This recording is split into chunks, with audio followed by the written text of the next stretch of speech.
안녕하십니까.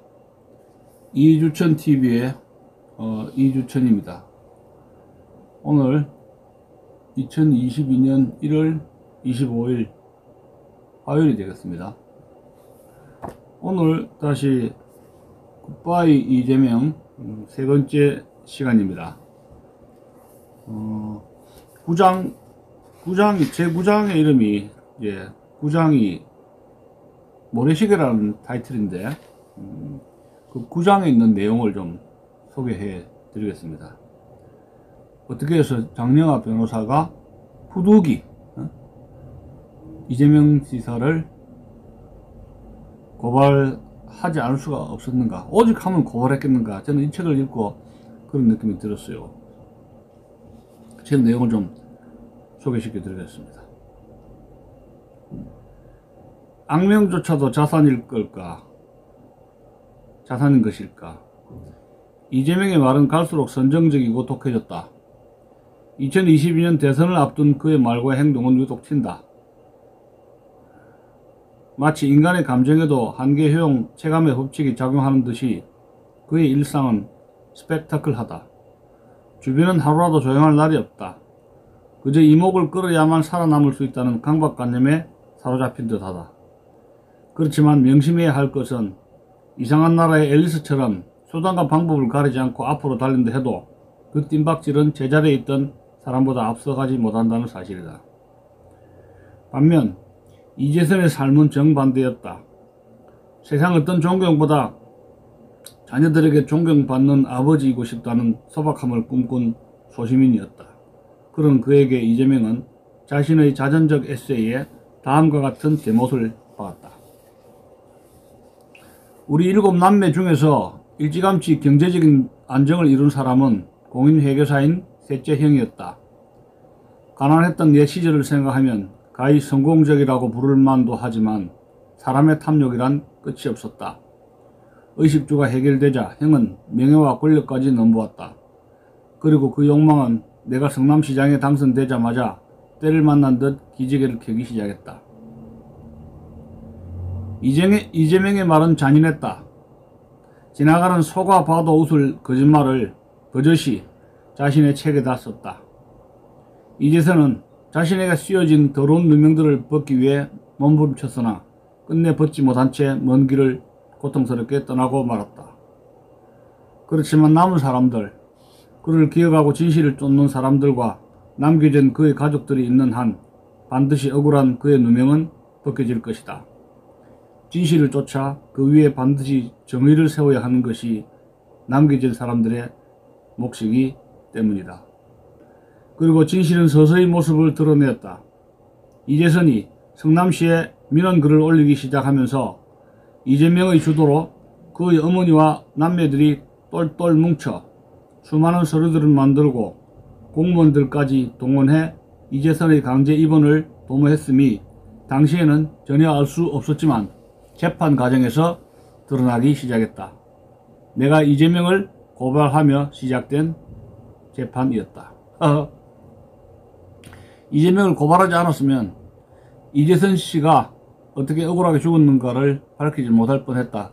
그런 이야기가 되겠습니다. 두 번째 절입니다. 파트 2 이재명 수다하며 이재명이 두 가지 거짓말을 했답니다. 나는 이재선을 정신병원에 입원시키려 하지 않았다. 그 거짓말을 하는 거죠.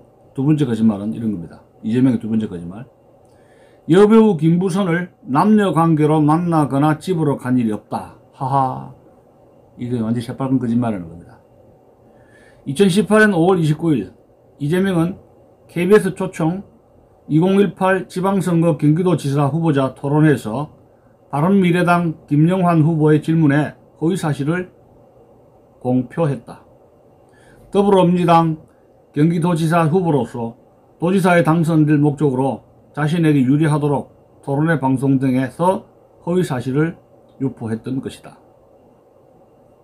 나는 장영하 변호사를 이야기합니다. 장영하 변호사는 2018년 6월 10일 공직선거법상 허위사실 공표죄, 직권남용죄, 뇌물죄 등으로 그를 고발하고 진실 추적을 다시 시작했다. 유력한 도지사 후보가 부적절한 여자관계와 정당한 이유 없이 형을 강제로 정신병원에 입원시키려 한 것은 투표권 행사의 중요한 판단 기준인 자질과 관련된 문제였다. 경기도지사 선거 결과를 바꿀 수 있는 것으로 후보자 토론회 등에서 거짓 발언을 한 것은 당선될 목적으로 자신에게 유리한 허위사실을 공표한 것이다. 또한 친형 이재선 회계사를 강제로 정신병원에 입원시키기 위해 당시 시행되던 정신보건법 제25조를 이용했다. 성남시 산하보건소장의 전보조치와 성남시민들의 입원조치가 성남시장의 직무에 해당되는데 이재명은 그런 직권을 남용해 이재선을 정신병원에 입원시키려 했다. 이를 반대하는 보건소장을 전보 발령 조치하고 새로운 보건소장을 보임하여 정신보건법에 정한 절차를 따르지 않은 채 이재선을 정신병원에 강제로 입원시키려는 시도를 했던 것이다. 이야, 보건소장이 이 이재선 씨 정신병원에 입원시키는 것이 부당하다고 하니까 전임 전보 다른 곳으로 발령 조치를 했다는 이야기입니다. 자기 멋대로 새로운 보건소장으로 바꿔버렸다는 거죠. 이야, 참 기가 찹니다. 성남시장의 직권을 남용해 정신병원에 강제로 입원시키는 방법으로 이재선의 신체 자유권을 행사하지 못하게 하려 한 것은 직권남용죄에도 해당된다는 겁니다. 자, 그 다음 챕터가 특정범죄 가중처벌법 위반죄입니다. 성남시장이었던 이재명이 구단주로 있던 성남FC는 성남에 본사가 있는 네이버 등 기업들로부터 2015년과 2017년에 걸쳐서 광고비 명목 후원금으로 161억 5천만 원을 지급받았다는 겁니다. 실제로 광고비는 명목에 불과한데 이너가 성남시장의 직무와 관련성이 있기 때문에 뇌물이 명백하다는 겁니다. 특가법 위반 또는 특가법 위반으로 처벌 대상이라는 것이죠.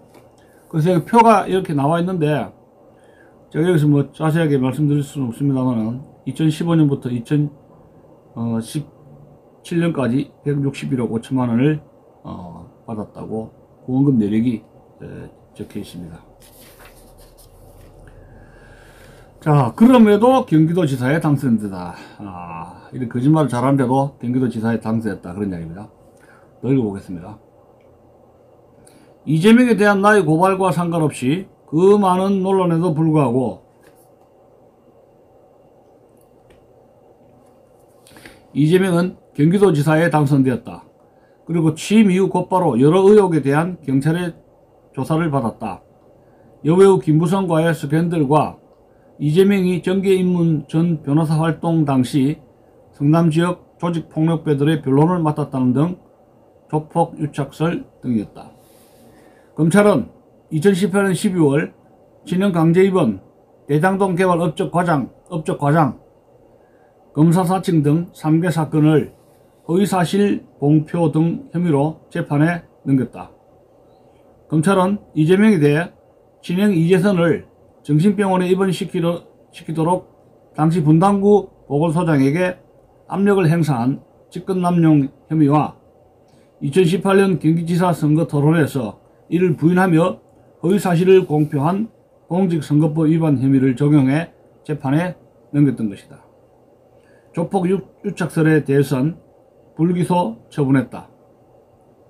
하지만 어찌된 영문인지 특정범죄 가중처벌법 위반죄에 대해선 아무런 액션을 취하지 않았다는 겁니다.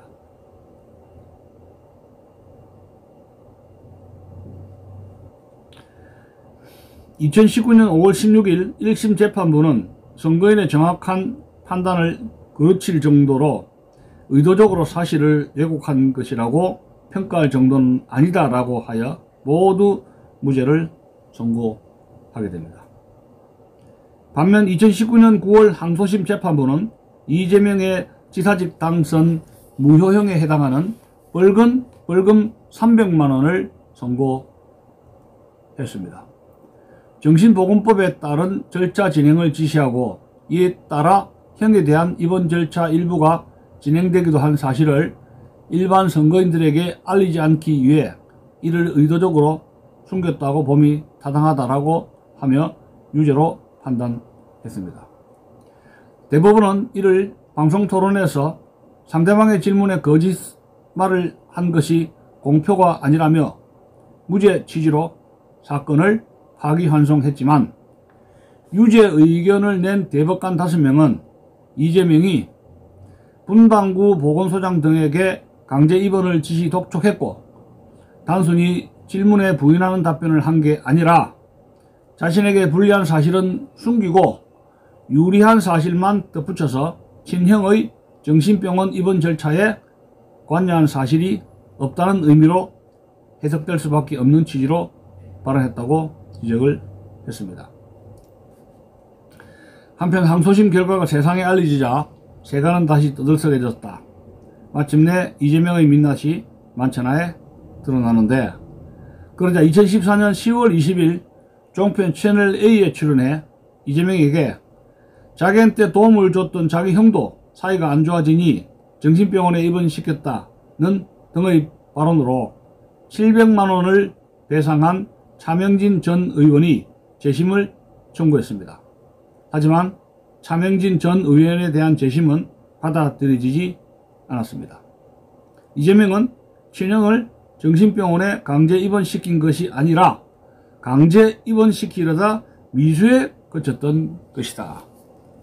이제 차명진 의원이 말을 잘못했구만요. 정신병원에 입원시킨 것이 아니라 시키려고 했다고 했어야 되는데 입원시켰다 해가지고 고소고발 당해가지고 야, 뭐니 돈을 700만이나 뭡니까? 700만원을 배상을 물었답니다. 기가 차죠. 아무튼 이후 대법원 선고까지의 과정은 쉽지 않았다. 선거법상 선고시한 2019년 12월 5일을 훌쩍 넘긴 2020년 7월 16일에야 선고되었다. 이날 대법원 전원합의체는 이재명 사건을 무죄 취지 파기환송을 했는데 이재명은 결국 지사직 당선 무효 위기에서 벗어났다는 겁니다. 2020년 10월 16일 파기환송심 재판부는 대법원의 판단대로 이재명에게 무죄를 선고하게 됩니다. 야, 이게 이제 재판 거래라고 나중에 이제 의혹이 알려진 50억 클럽 권순일 대법관 이야기 나오는 거 아닙니까? 자, 또 읽어보겠습니다. 고등법원에서 벌금 300만원을 선고받아 처벌받기 직전까지 갔던 이재명이었다.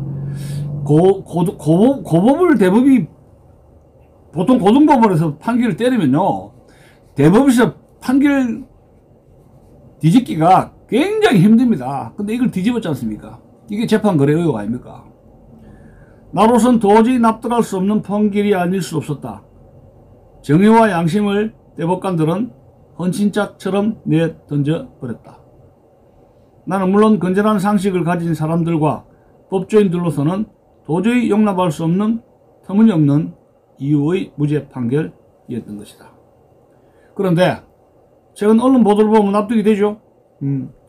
이재명에 대한 무죄 판결을 주도한 권순일이 나오죠. 권순일이 대법원의 무죄 판결을 전후해 이재명이 주도한 대장동 개발 사업에서 투자금의 1100배가 넘는 막대한 이익을 취한 화천대유 자산관리의 출자 주식 전부를 소유하고 있는 김만배를 8번이나 만났기 때문이다.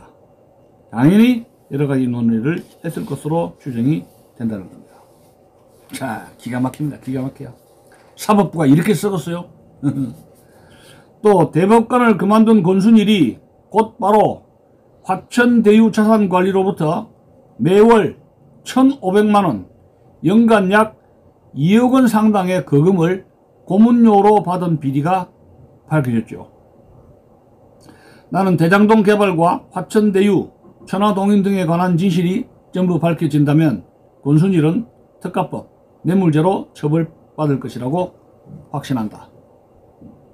이 국회에서 특검을 해가지고 특검하고 국회 특위를 구성해서 권순일을 조사해야 될 거 아닙니까? 왜 안 해요? 왜? 예? 왜 안 하냐 말이야. 한편 대법원에서의 무죄 판결이 선고되기 한 달 전 무렵부터 이재명이 무죄 판결을 받을 것이라는 소문이 그의 측근들로부터 심심찮게 흘러나왔다. 아, 이거 어떻게 알았단 말이야, 판결 소문을. 나 또한 그 소문을 전해 들었다. 나는 이재명의 평소 성행에 비추어 대법관들에게 엄청난 로비를 했을 것으로 직감했다. 이와 같은 소문이 사전에 흘러나왔다는 것은 이재명이 대법관들에게 극렬하게 로비를 펼쳤다는 반증이다. 로비 결과 대법관들은 양심을 헌신짝처럼 내던져 버렸을 것이다. 그게 재판 거래 아닙니까? 진실과 정의가 우선시되고 그것을 제일로 여기는 나로서는 대법원 판결 선고의 결과에 하늘이 무너지는 절망감을 떨쳐낼 수 없었다. 내가 사전에 들었던 소문과 대법원의 판결 결과가 어떻게 이렇게 같을 수가 있단 말인지 기가 차한 거지요. 정의의 보루 대법원이 아닌 양심조차 팔아먹는 나쁜 대법관들이 나라를 망치고 있다는 생각에 분노를 참을 수가 없었다는 겁니다. 여기 표삼에 보면 이재명의 혐의별 판결 내용이 쫙 나와 있는데 하나, 둘, 셋, 넷, 다섯, 여섯, 일곱 개인데 신형 강제 입원설, 강제 입원 나중에 무죄됐죠. 그리고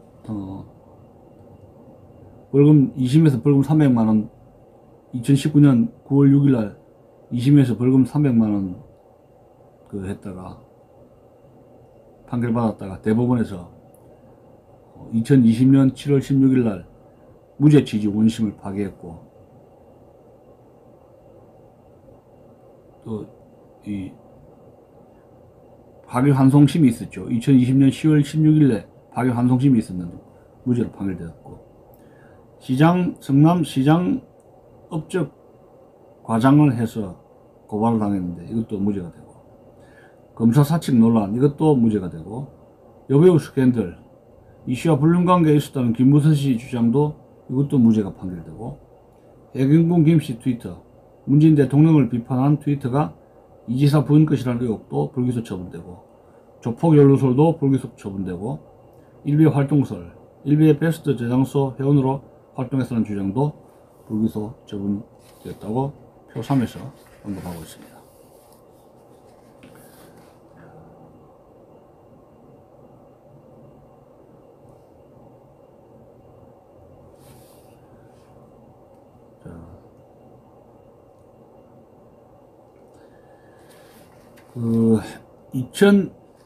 장영하 변호사가 2021년 10월 6일날 다시 이재명을 고발했다는 그 기사가 나오게 됩니다. 허위사실 유포인데 공직선거법 250조 제1항에 규정한 허위사실에 해당된다는데 이재명의 발언이 이런 거라는 겁니다. 이 사실을 허위사실로 고발한 겁니다.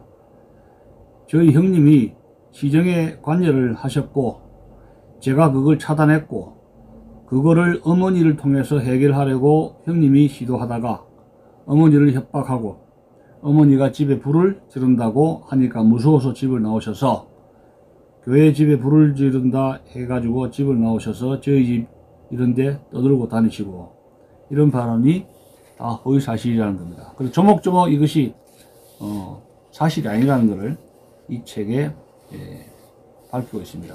생략하겠습니다. 오죽하면 원희룡 부인이자 정신과 의사 강윤형 박사가 한 방송에서 원희룡의 이런 거짓말을 두고 어떻게 진단했느냐. 소시오패스 성향이 있다고 했다.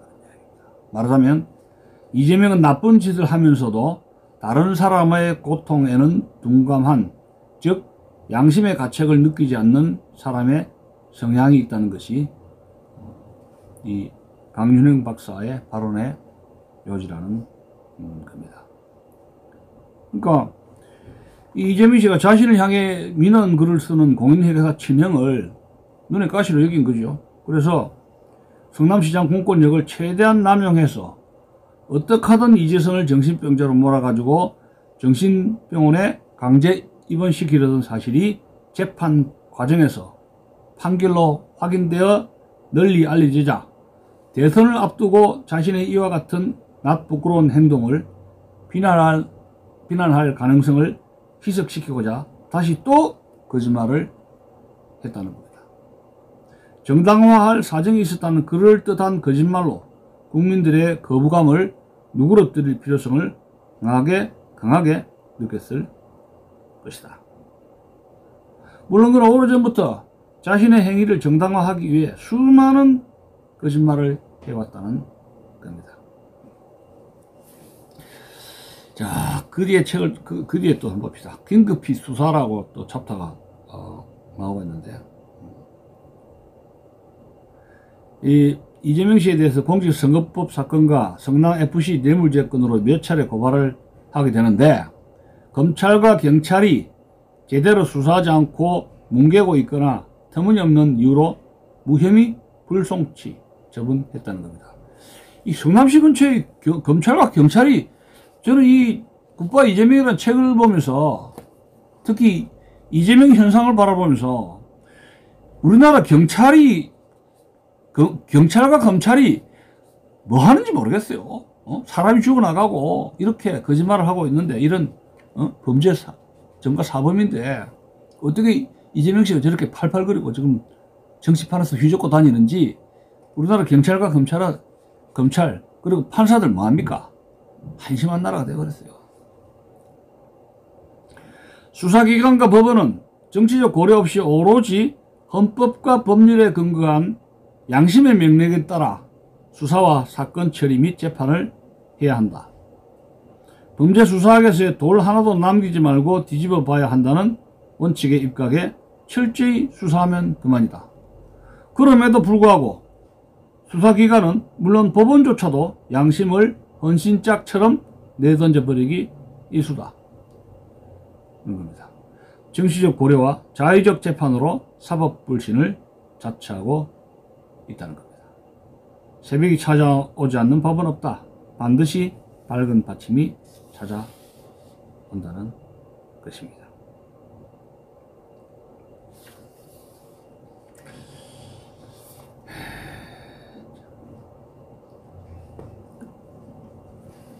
자, 여기서 오늘 굿바이 이재명 제 세 번째 이야기를 마치겠습니다.